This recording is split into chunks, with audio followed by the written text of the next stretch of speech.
Here, I thought I'd show you a Matterport scan that I did the other day, which I thought might be of interest to some people here. What I'll do is I'll put it full screen. Yeah, I'll disappear here. And you're not able to see everything because my screen recording and everything. So anyway, this was the large garage. And when I was asked to go take the photos of it, they said, yeah, just take some photos and get a floor plan. So in other words, the width and the height and all that kind of stuff. So I was like, yeah, fine. I said, should I get a Matterport? They're like, nah, don't bother.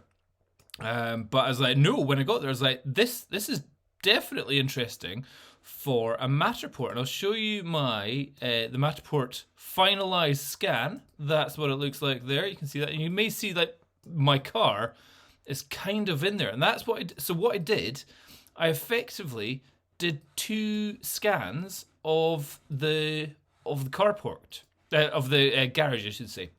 First one, I did it empty. So there's a couple of spaces. Nope, not that one. It's hard to tell which ones are which, but I did it from, nope, not that one.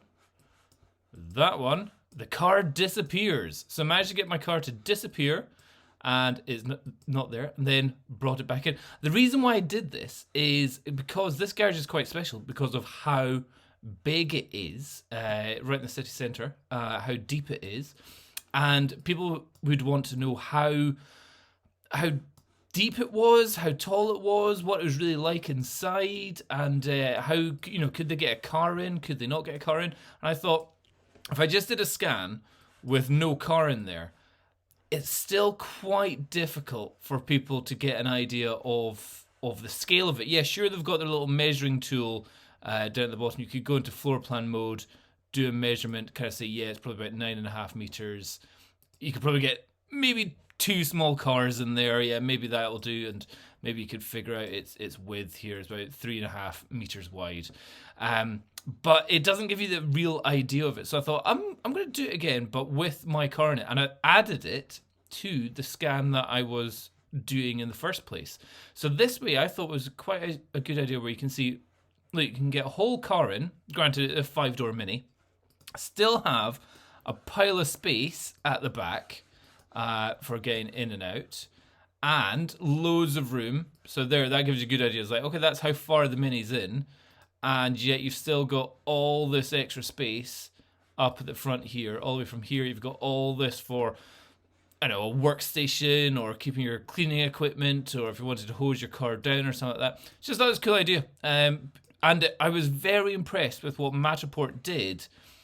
The software being able to let me scan it all without the car and without doing anything different. It was obviously still able to match up all the data points of everything, and I could shove in a whole car into the shot, and it would, and then my car appears and disappears from inside to outside, inside to outside. I just thought that was quite a cool, a great thing that Matterport's doing. The software is obviously getting more and more powerful. The AI in it is getting more and more powerful every time it gets used, I suspect. And yeah, maybe just an interesting thing. If anybody's saying, hey, can you shoot a garage for me?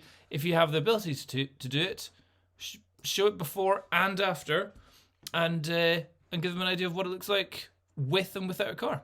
Give it a try.